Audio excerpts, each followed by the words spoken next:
And now, live at 8. අයිබෝවන් එක්වන් ඇත දැනගන්න ලංකාවේ අංකයකේ සමබර ප්‍රවෘත්ති විකාශය ලයිව් at 8 සමගින් ඔබ හමුවන මම චන්දන ජයසිංහ මම ඉෂාරා සමරසිංහ අපි අදත් මුලින්ම බලමු ප්‍රධාන පුවත් සිරස්තල මිනුවන්ගොඩ සහ පෑලියගොඩ කොවිඩ් පොකුර 25,000 ඉක්මවද්දී මරණ සංඛ්‍යාව 142 දක්වා ඉහළට ළමා රෝහලේදී දින 20ක බිලිඳෙකුත් මේ යයි. වෛද්‍යවරයෙකුගේ සාදීන් ගම්පොල රෝහල් දෙකක් වැසේ. කොළඹ ජාතික රෝහලේ මුළුතැන් ගියත් වසා දැමේ. තවත් කොවිඩ් පොකුරක ආරම්භයද. කොවිඩ් තිබ්බනම් මොකද වෙන්නේ? ලෙඩේ හැදෙන්නේ තමයි ලෙඩේ හැදෙනවා. ඒ හින්දා පිං අයිතිවයි. දුරින් ඉන්න. දේශපාලන පළිගැනීම් කොමිසමේ වාර්තාව ජනපතිට. ජනතා අයිතියට පත් වූ රජයේ ප්‍රථම සුළං විදුලි බලාගාර උද්‍යානය.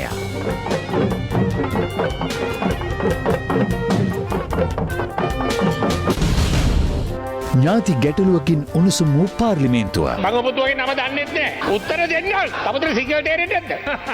උත්තර දෙන්න. මාග්‍රට්ට ලැබුණු උපන්දින ත්‍යාගය.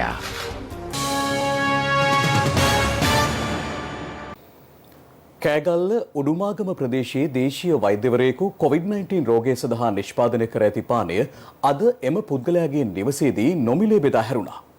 එම ඖෂධය ලබා ගැනීමට විශාල පිරිසක් පැමිණ සිටි සෞඛ්‍ය නිර්දේශයන්ද නොසලකා හරිමින්. කෑගල්ල උඩුමාගම ප්‍රදේශයේ දේශීය වෛද්‍යවරයෙකු වන ධම්මික බණ්ඩාර මහතා මෙම පානය නිෂ්පාදනය කර තිබූ අතර ඒ සෞඛ්‍ය අමාත්‍යාංශයේ පරීක්ෂක කණ්ඩායමක් වෙතද මේ වන විට යොමු කර තිබෙනවා. ඒ පිළිබඳව මෙතෙක් සෞඛ්‍ය අමාත්‍යාංශයේ නිර්දේශයක් ලබා දී නොමැති පසුබිමක එම පානය අද ජනතාව අතර නොමිලේ බෙදා හැරුණා.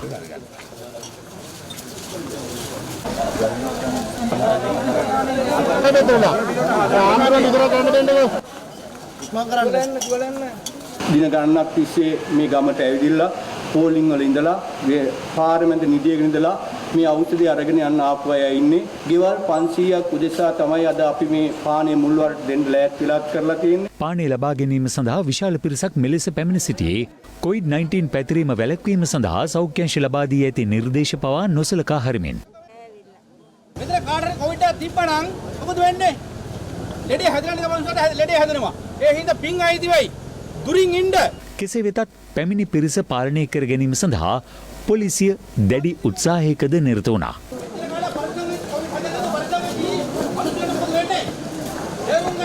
අපි බොහෝ උත්සාහ කරා මේ තත්ත්වය පාලනය කරන්න. පොලිසියෙන් 100 ගණනක් පමණ අද යොදවා තිබුණා. අපේ මහජන පරීක්ෂක මහතුන් බොහෝ දෙනෙක් තන රාජකාරී සඳහා අපි යොදවා තිබුණා. ඒ වගේම ශබ්ද විකාශන යන්ත්‍ර මගින් අපි ජනතාවට දැනුවත් කරා. නමුත් ඒ සියල්ල නොතකමින් ජනතාව ඊටමත් පරිස්සම් රහිතව අද දවසේ කටයුතු කරේ. මේක ඊටම භයානක තත්ත්වයක් බව තමයි අපිට හැඟියන්නේ. විශේෂයෙන්ම අපි සෞඛ්‍ය බලධාරීන්ට සහ ආරක්ෂක අංශ වලට කියනවා ඒ තැනට රෝගීන් එන්නත් පුළුවන්, ආශ්‍රිත වෙන්නත් පුළුවන්. ඒතර ඒ හරහා කෑගල්ල දිස්ත්‍රික්කය තුල විශාල අවදානමක් නිර්මාණය වෙන්න පුළුවන්. මේ වගේ ලොකු පිරිසක් එකතු වීම හරහා පාර්ලිමේන්තුවේද අද මෙම පානේ සම්බන්ධයෙන් සංවාදාත්මක තත්ත්වයක් ඇති වුණා. ඒකට කියන්නේ ධම්මික පැණිය. දැන් අද ඒ ධම්මික පැණිය බොන්න ගිහිල්ලා විශාල මාර්ග තදබදයක් තිබෙනවා. ඔය පැණි රැල්ල හදලා තියෙන්නේ සෞඛ්‍ය ඇමතුමාලා, රාජ්‍ය ඇමතුමාලා කියලා. රැලි හදන්න එපා ගරු ඇමතුමා. කොරෝනා ආසාදිතෙන් තමයි යන්න ඕලියක ගන්න. මම දන්නේ ඇමතුමේට වාඩයි දීපද කියලා ඔය දෙන්නත් බිව්වා. ඔය දෙන්නට එහෙම නැතුව ඇති. නමුත් ඔය දෙන්න බීපු නිසා අද මහා විශාල මාර්ග තදබදයක්. එතුමා මේ ධම්මික පැණියක් කිය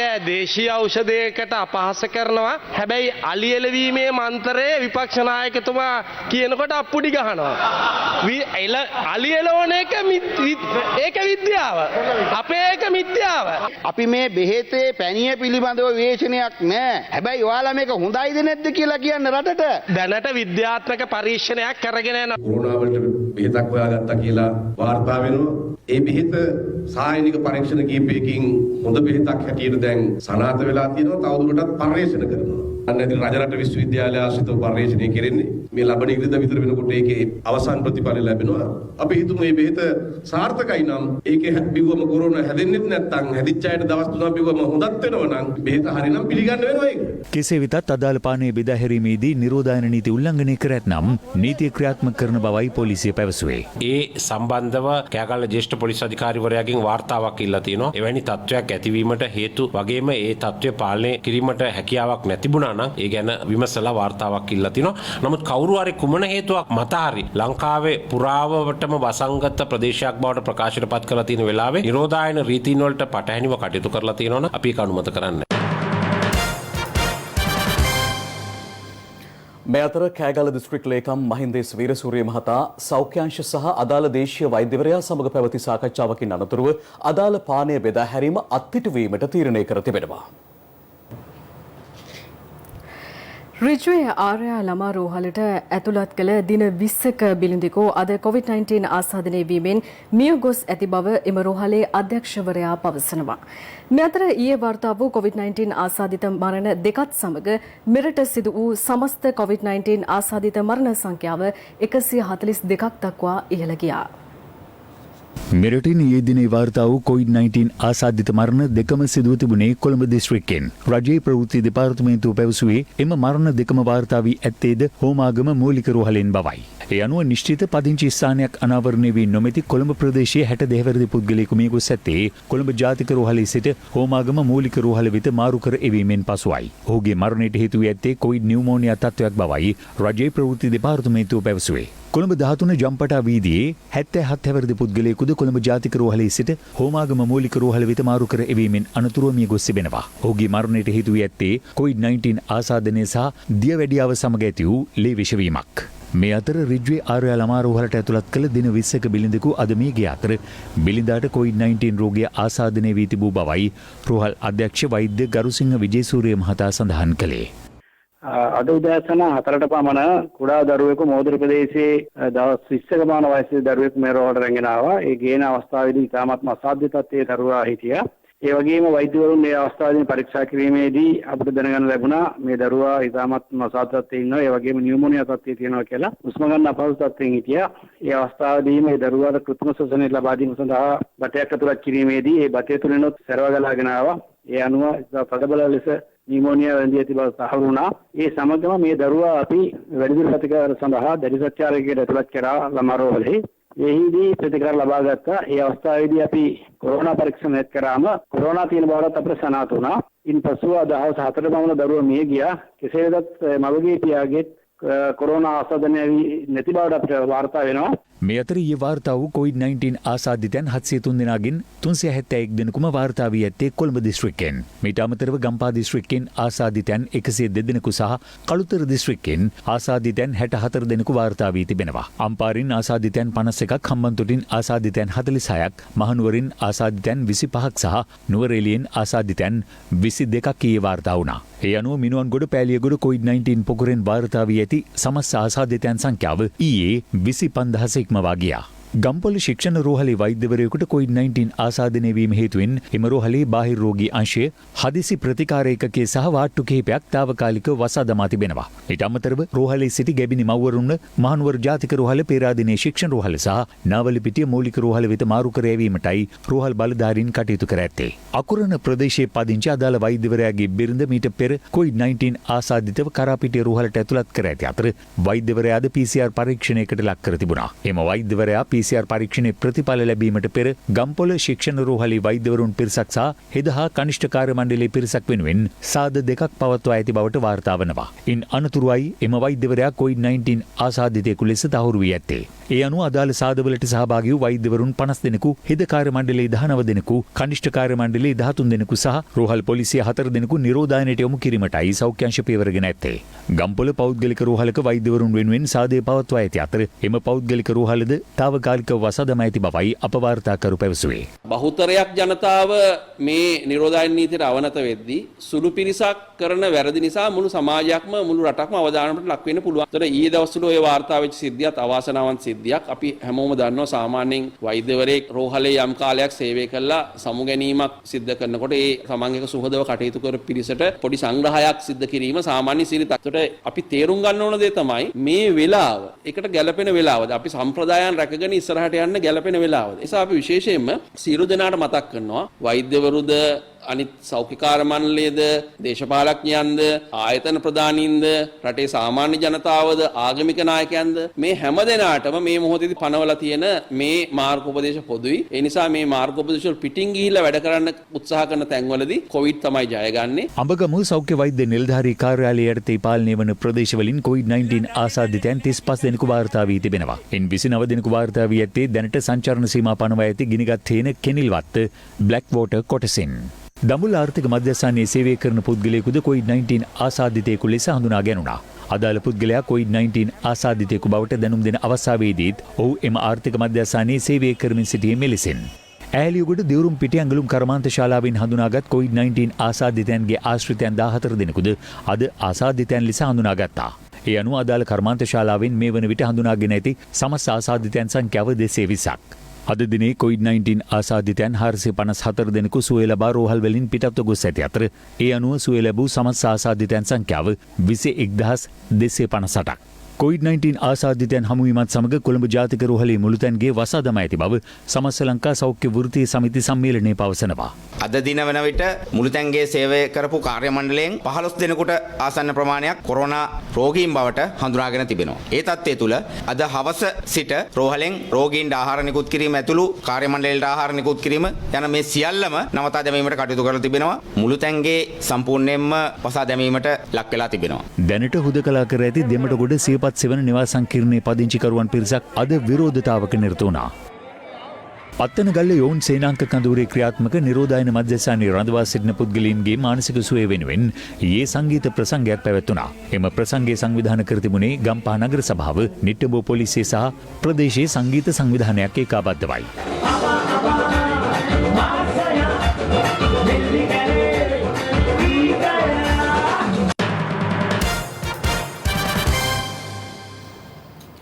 දේශපාලන පළිගැනීම් පිළිබඳව සොයා බැලීම සඳහා පත් කළ ජනාධිපති කොමිසම පරීක්ෂණ කොමිසම් සභාවේ වාර්තාව ජනාධිපති ගෝඨාභය රාජපක්ෂ මහතා වෙත බහර දී තිබෙනවා. අද පෙරවරුවේ ජනාධිපති කාර්යාලයේදී මෙම වාර්තාව ජනාධිපතිවරයාට බහර දී ඇත්තේ කොමිසමේ සභාපති විශ්‍රාමික ශ්‍රේෂ්ඨාධිකරණ විනිසුරු උපාලි අබේරත්න මහතා විසින්. 2020 ජනවාරි මාස 9 වනදා දේශපාලන පළිගැනීම් පිළිබඳව සොයා බැලීම සඳහා ත්‍රිපුද්ගල ජනාධිපති පරීක්ෂණ කොමිෂන් සභාව පත් කෙරුණා. අදාළ කොමිෂන් සභාව වෙත පැවරුණේ අල්ලසෝ දූෂණ චෝදනා විමර්ශන කොමිෂන් සභාව, පොලිස් මූල්‍ය අපරාධ කොට්ටාශය, අපරාධ පරීක්ෂණ දෙපාර්තමේන්තුව සහ පොලිස් විශේෂ විමර්ශන ඒකකයේ විසින් සිදු කරන ලද විමර්ශන හේතුවෙන් 2015 ජනවාරි මාස 8 වනදා සිට 2019 නොවැම්බර් මාස 16 වනදා දක්වා දේශපාලන පළිගැනීමට ලක්වුවන් පිළිබඳව සහ ආශ්‍රිත පසුබිම් සොයා බැලීමටයි. එහිදී දේශපාලන පළිගැනීම් පිළිබඳව සොයා බැලීම සඳහා පත් කළ කොමිසම බරපතල වංචා, දූෂණ, රාජ්‍ය සම්පත්, වරප්‍රසාද, බලය සහ අධිකාරිය අනිසි ලෙස භාවිත කිරීම සම්බන්ධයෙන් දීර්ඝ විමර්ශනයක් සිදු කර තිබෙනවා. දේශපාලන පළිගැනීම් පිළිබඳව සොයා බැලීම සඳහා පත් කරන ලද ජනාධිපති පරීක්ෂණ කොමිෂන් සභාවේ වාර්තාව ජනාධිපති ගෝඨාභය රාජපක්ෂ මහතා වෙත බහර දී තිබෙනවා. අද පෙරවරුවේ ජනාධිපති කාර්යාලයේදී මෙම වාර්තාව ජනාධිපතිවරයාට බහර දී ඇත්තේ කොමිසමේ සභාපති විශ්‍රාමික ශ්‍රේෂ්ඨාධිකරණ විනිසුරු උපාලි අබේරත්න මහතා විසින්. පුවත්පත් දැන්වීමකට අනුව ලැබුණු පැමිණිලි 1971ක් විමර්ශනයට ඉදිරිපත් කර ඇති අතර එම වාර්තාව වෙළුම් 3කින් සහ පිටු 2043කින් සමන්විතයි.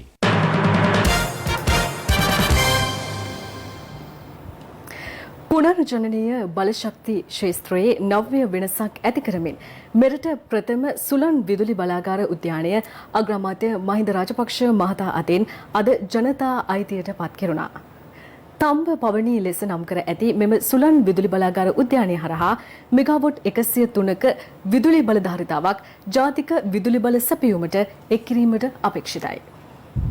පුනර්ජනනීය බලෙන් ආර්ථිකය සන්නද්ධ කිරීමේ හැරවුම සටහන් කරමින් මන්නාරම් දූපතේ දකුණුදිග වෙරළ තීරයේ දිවුණු සෞභාග්‍යයේ පවන් රොද තම්බපවණී සුළං බලාගාර උද්‍යානය හෙක්ටයාර 131ක භූමි භාගයක් පුරා පැතිර පවතිනවා. මෙගාවොට් 3.45ක ධාරිතාවයකින් යුත් අති නවීන තාක්ෂණින් යුත් සුළං ටර්බයින 30ක් මෙම සුළං බලාගාර උද්‍යානය තුළ ස්ථාපිත කොට තිබෙනවා. මෙගාවොට් 30ක විදුලිය ජනනය කරමින් ආරම්භෙන ඒ හරහා පළමු අදියරේදී මෙගාවොට් 103ක විදුලි බල ධාරිතාවක් ජාතික විදුලි බල පද්ධතියට එක් කිරීමට අපේක්ෂා කරනවා. පූර්ණ පරිසර හිතකාමී ව්‍යාපෘතියක් ලෙසින් ඉදිකර ඇති තම්බපවනී සුළං විදුලි බලාගාර උද්‍යානය ඇමරිකානු ඩොලර් මිලියන 141ක ආයෝජනයකින් යුතුව ඉදිකෙරුණු ලංකා විදුලි බල මණ්ඩලයේ පූර්ණ අයිතිය සතු ව්‍යාපෘතියක්. විදුලි ඒකකයක් රුපියල් 10කට අඩු අවම පිරිවැයක් යටතේ නිෂ්පාදනය කිරීමට හැකිවීම තම්බපවනී සුළං බලාගාර උද්‍යානය තුළින් ජාතියට හිමිවන ඉහළ ආර්ථික ප්‍රතිලාභයක් වීම විශේෂත්වයක්. පුනර්ජනනීය විදුලි උත්පාදනයේ යෝධ වෙනසක් ඇති කරමින් ස්ථාපනය කෙරුණු මෙම තම්බපවනී මෙරට ප්‍රථම සුළං විදුලි බලාගාර පද්ධතිය අද පෙරවරුවේ අග්‍රාමාත්‍ය මහින්ද රාජපක්ෂ මහතා අතින් විවෘත කෙරුණා.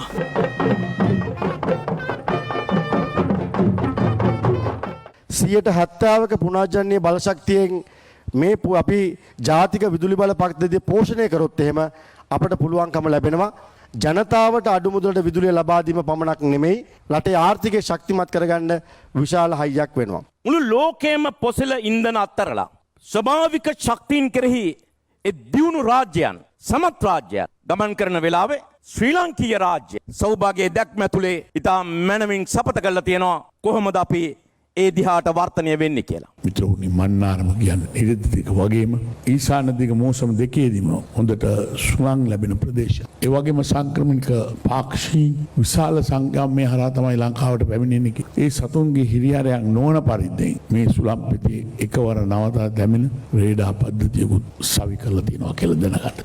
ජනතාව විදියට ඔබට සතුටු විය හැකි. රටේ දියුණුවට බලපාන මෙවැනි ව්‍යාපෘති ක්‍රියාත්මක කිරීම අපේ ඉලක්කය. ඒ නිසා පසුගිය කාලේ අපිට විවිධ අවලාද නගමින් සිටි අයට අපි මතක් කරන්න කැමතියි. අපේ ක්‍රමය පරිගැනීම නොවේ රටට වැඩ කිරීම. ඒ නිසා විශාලම සුළං විදුලි බලාගාර රටට එක්වන අද දිනේ රජයක් විදියට ඒ ගැන අපි සතුටු වෙනවා. විදුලි බල ශේෂ්ත්‍රයේ සිදුවන හැම දැවැන්ත පරිවර්තනයට ශ්‍රී ලංකාවේ විශාලතම සුළං විදුලි බලාගාර උද්‍යානයේ ඉතිහාසයේ හැරවුම් ලක්ෂයක් බව සිහිපත් කරන්න කැමතියි. මේ අතර අද මන්නාරමේදී විවෘත කෙරුණු සුළං විදුලි බලාගාරය පිළිබඳව පාර්ලිමේන්තුවේදී මෙන්ම කැබිනට් මාධ්‍ය හමුවේදීද අදහස් පළ වුණා. දැන් මම දැක්කා අද ගරු අග්‍රාමාත්‍යතුමා ගිහිල්ලා මේ මෙගාවොට් 100ක සුළං වලින් මේ විදුලි උපදන පද්ධතිය විවෘත කරා ගිහිල්ලා හරියට දැන් මේක පෞගි දවස් ටිකේ ඇඩ්ඩැම්මේ කොහමද මේ ආණ්ඩුව ඇදුවගේ ඒක ගෙනාව 2016 නෙදර්ලන්ත ආධාර සහිතව පෞගි ආණ්ඩුව ගෙනාවේ දැන් මේ දවස්වල මොනවද කරන්නේ ගිය ආණ්ඩුව කරපු දේවල් තමන්ගේ වගේ පෙන්නගෙන ලකුණු දා ගැනීමේ තරඟයක් තමයි යන්නේ මිනිස්සු මෝඩයෝ බව හිතාගෙන තමයි මේගොල්ලෝ හිතන්නේ මෙතුමා කිව්වා සුළං බලාගාරය අපේ අග්‍රාමාත්‍යතුමා ගිහිල්ලා විවෘත කරයි කියලා. අපි ගිහිල්ලා වරායවල් ගුවන්තොටු පොළවල් හදලා තිබ්බේවා. ඒවා ඉරිසියාවෙන් ඔබතුමාලා බැලුවේ. ඔබතුමාලා ඒවා විනාශ කරන්න කටයුතු කළා. හැබැයි අපි මුල්ගල තියපුවා නිසියාකාරව ජනතාවට ඒ පහසුකම් ලබා දෙන්න පුළුවන් ආකාරයට කටයුතු කරන්න අපි කටයුතු කළා. ඇත්තෙන්ම 2014 දී සුළං විදුලි බල ව්‍යාපෘතිය එවකට ජනාධිපතිතුමා ලෙස ආරම්භ කළ එතුමා අතින්ම අද අගමැති ලෙස විවෘත කරන්න ලැබීම දෛවයේ වාසනාවක් විදිහට අපි සලකනවා. මෙම ව්‍යාපෘතිය හරහා පොසිල ඉන්ධන භාවිතයේ වෙනුවට පුනර්ජනනීය විදුලිය භාවිතා කිරීම දිරිමත් වීම හරහා පොසිල ඉන්ධන ආනයනය කිරීමට වැය වෙන විදේශ විනිමය ඉතිරි කිරීම වගේම අනිත් පැත්තෙන් පරිසර දූෂණය විශේෂයෙන්ම තාප දූෂණය සිදුවෙන ගෝලීය උණුසුම ඉහළ යාම වැනි දේ වළක්වා ගැනීමෙන් පරිසරයටත් ජාතික ආර්ථිකයටත් එක වගේම වැදගත් ව්‍යාපෘතියක් විදිහට අපිට මේක හඳුන්වන්න පුළුවන්. අද ඒ සුළං විදුලි බල ව්‍යාපෘතිය විවෘත වෙන අතරේම ඊයේ අමාත්‍ය මණ්ඩලය විසින් සේමල ආණ්ඩුවේ මෙගාවොට් 100ක සූර්ය බල උද්‍යානයක් ආරම්භ කිරීම සඳහා විදුලි බල අමාත්‍යවරයා ඉදිරිපත් කළ අමාත්‍ය මණ්ඩල සංදේශයට අමාත්‍ය මණ්ඩලයේ අනුමැතිය හිමි වුණා. ඒ අනුව ජනාධිපතිතුමා සෞභාග්‍ය දැක්මේදී පොරොන්දු ආකාරයට ශ්‍රී ලංකාව තුළ විදුලි නිෂ්පාදනයේ වැඩිබර පුනර්ජනනීය විදුලියෙන් කර ගැනීම සඳහා පුනර්ජනනීය විදුලි උත්පාදනය සඳහා ඉදිරිපත් වන සමාගම් සඳහා ආකර්ශනීය බදු සහන සහ බදු විරාම ලබා දීමටත් ආණ්ඩුව තීරණය කළා තියෙනවා. අයවැය කාරක සභා අවස්ථා විවාදයේදී මහා මාර්ග ප්‍රවාහන අමාත්‍යාංශය හා ග්‍රාමීය මාර්ග හා වාහන නියාමන රාජ්‍ය අමාත්‍යාංශවල වැය ශීර්ෂ අද විවාදයට ගැනුණා. මේ එහිදී පළ වූ අදහස් කිහිපයක්.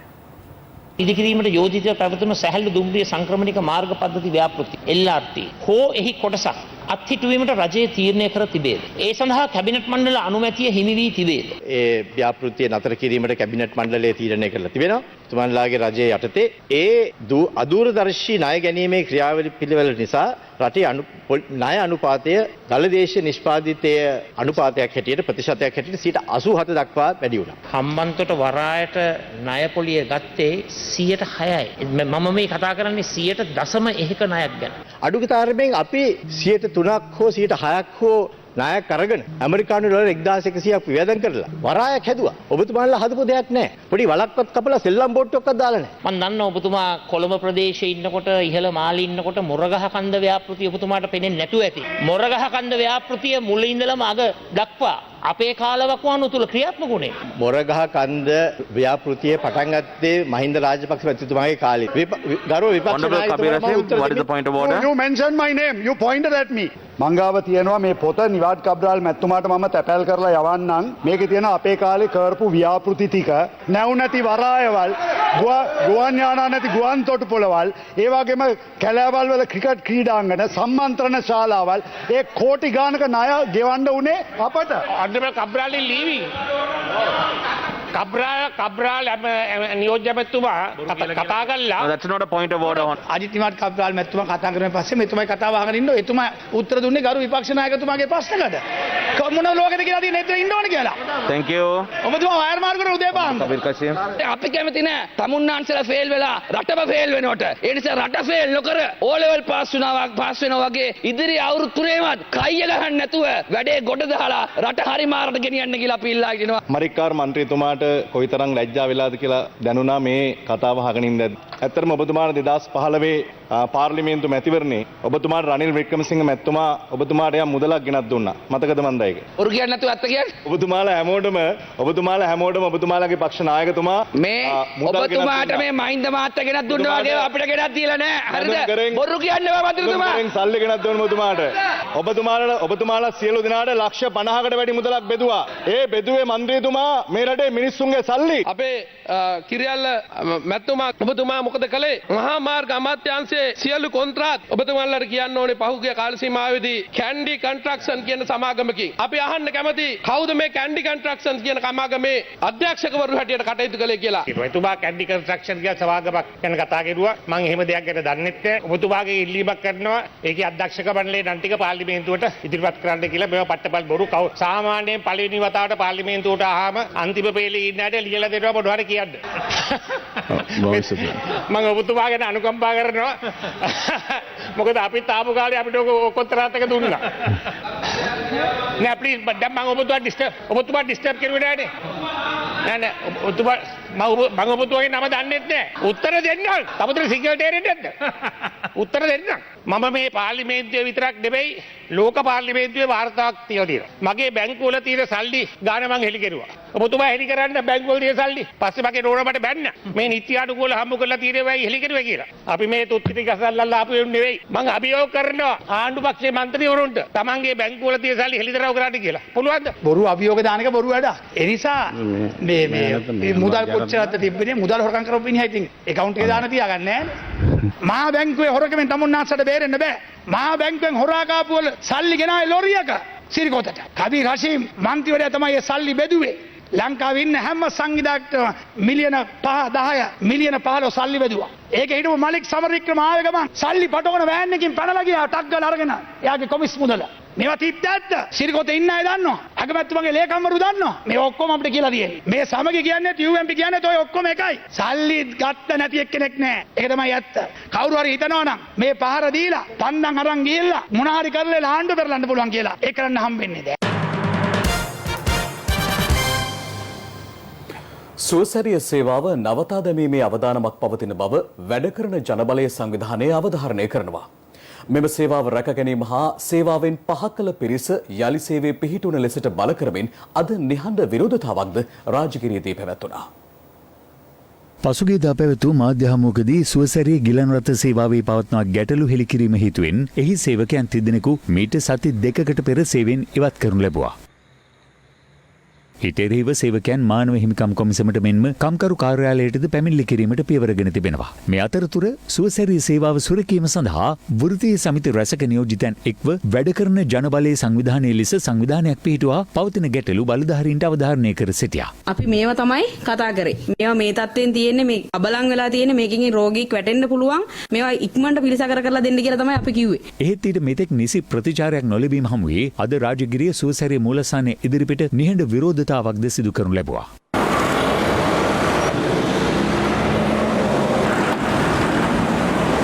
විරෝධතාවයට එක්ව සිටි වෘත්තීය සමිති නායකයන් සුවසැරී මූලස්ථානයේ නිලධාරීන්ගෙන් අදාළ ගැටලුව පිළිබඳව සාකච්ඡාවක් ලබා ගැනීමට සූදානම් වුවද ඊට අවස්ථාවක් හිමි වූයේ නැහැ.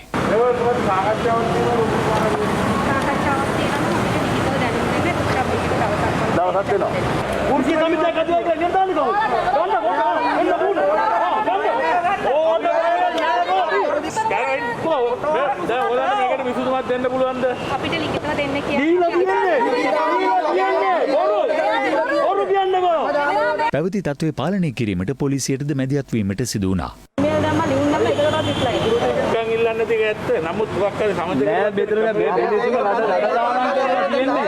ඔබතුමාලා වැඩ දානම් කරලා තියෙන්නේ මෙතන. කට්ටියගේ. මේ සමිතියක් හදුවා. අවුරුදු ගානක් ඒක බන්න. අධ්‍යක්ෂක මණ්ඩලයට දැනුම් දෙන්න.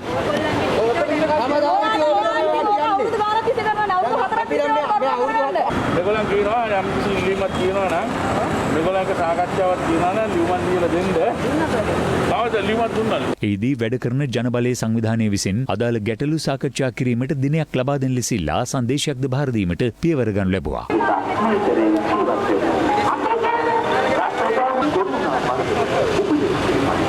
ඒ වගේම අද වෙනකොට සුවසැරිය කියන එක ඒ ආණ්ඩුවටත් අයිති නැති මේ ආණ්ඩුවටත් අයිති නැති එක පුද්ගලයෙක්ගේ සමාගමකට අයිති වෙන තත්ත්වයක් දක්ින්නට තියෙනවා.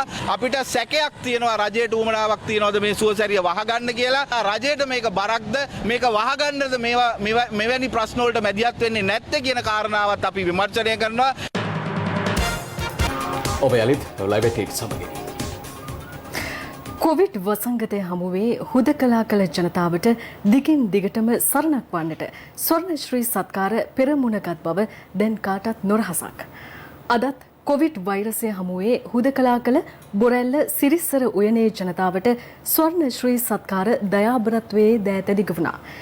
මෙම ජනතාවට වියලි ආහාර ද්‍රව්‍ය අඩංගු බඩු මල්ලක් පිරිනැමීමට අද කටයුතු යෙදුණු අතර ඒ සඳහා ස්වර්ණශ්‍රී සත්කාර මෙහෙවර සමග අත්වැල් බැඳ ගත්තේ ශ්‍රී ලංකා ටෙලිකොම් සහ මොබිටෙල් ආයතනයි. බොරැල්ල සිරිසර උයන නිවාස සංකීර්ණයේ මේ වන විට පවුල් 900කට ආසන්න ප්‍රමාණයක් ජීවත් වෙනවා. කොවිඩ් වසංගතය හමුවේ පීඩාවට පත් එම ජනතාවට සරණක් වන්නට ශ්‍රී ලංකා ටෙලිකොම් සහ මොබිටෙල් ආයතනයේ ඒකාබද්ධව ස්වර්ණවාහිනී මාධ්‍ය ආයතනයේ මැදිහත් වීමෙන් ස්වර්ණ ශ්‍රී සත්කාර වැඩසටහන දියත් කළා. ඒ සඳහා කොළඹ නගරාධිපතිනිය රෝසි සේනානායක සහ ශ්‍රී ලංකා ටෙලිකොම් සමූහයේ සභාපති රොහාන් ප්‍රනාන්දු මහතා එක්ව සිටියා. COVID-19 හේතුවෙන් මගේ රටේ ජනතාව පීඩාවට පත් වූ අවස්ථාවක අත්‍යවශ්‍ය කටයුත්තක් ලෙස තමයි මේ ශ්‍රී ලංකා ටෙලිකොම් ආයතනය වගේම මොබිටෙල් ආයතනය මේ ජනතාව වෙනුවෙන් යමක් කළ යුතු බවට තීරණය කළේ. ඉතින් ස්වර්ණවාහිනිය ශ්‍රී FM සමග අත්වැල් බැඳගෙන මේ සුවිශේෂී කටයුත්ත සිදු කළා. මෙම මහල් නිවාස සංකීර්ණයේ සියලුම ජනතාව හට තමන්ට අත්‍යවශ්‍ය භාණ්ඩ ලබා දීමේ කටයුත්තයි සිදු කරා.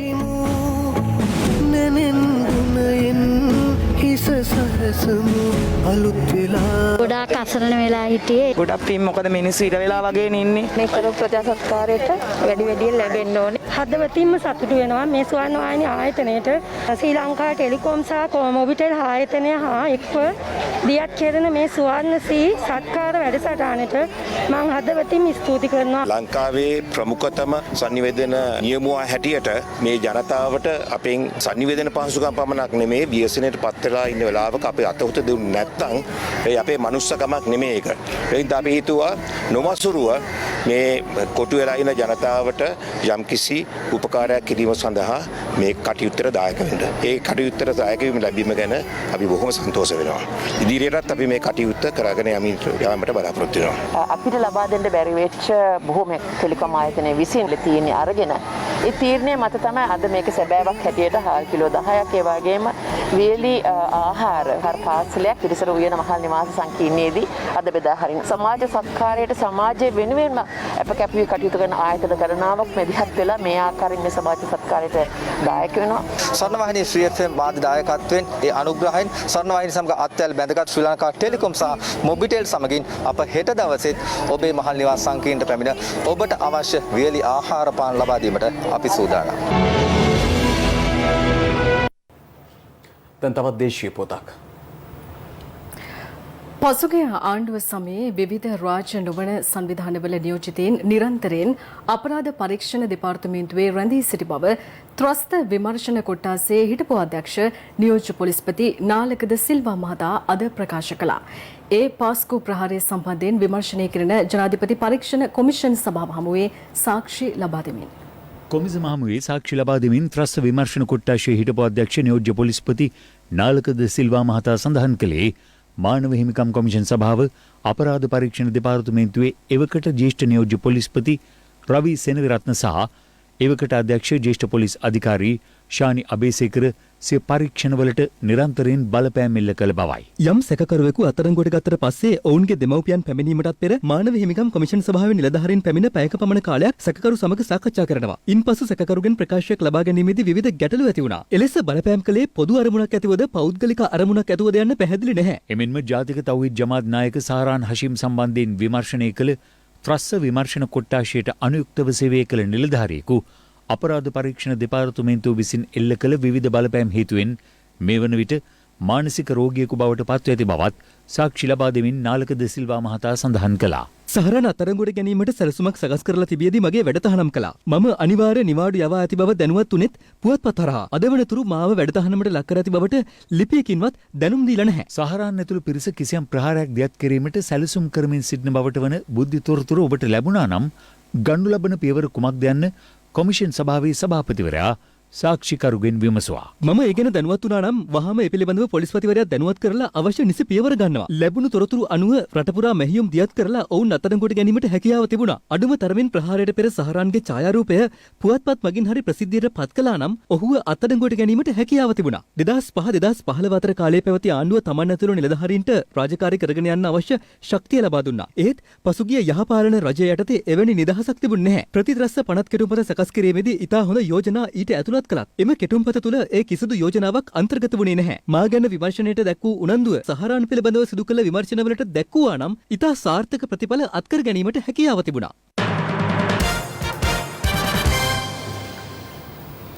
විදේශීය කොවිඩ් ව්‍යාප්තිය පිළිබඳව හොයා බලද්දී බ්‍රිතාන්‍ය තුළ ෆයිසර් එන්නත ලබා දීම ආරම්භුණා යනුව එරට වයස අවුරුදු 90ක් වන වයස්ගත කාන්තාවකට මේ එන්නත මුල්ම වරට ලබා දී ඇති බවයි විදේශ පුවත් අනාවරණය කරන්නේ. ඒ සමගින් අදට අප ඔබෙන් සමුගන්නවා. ලයිව් එටේට SMS සේවාව තිරේ දිස්වන ආකාරයට ඔබට සක්‍රිය කරගත හැකි. උණුසුම් පුවත් දැන ගැනීම සඳහා www.live@8.lk වෙබ් අඩවියට පිවිසෙන්න. සුබ රාත්‍රියක්.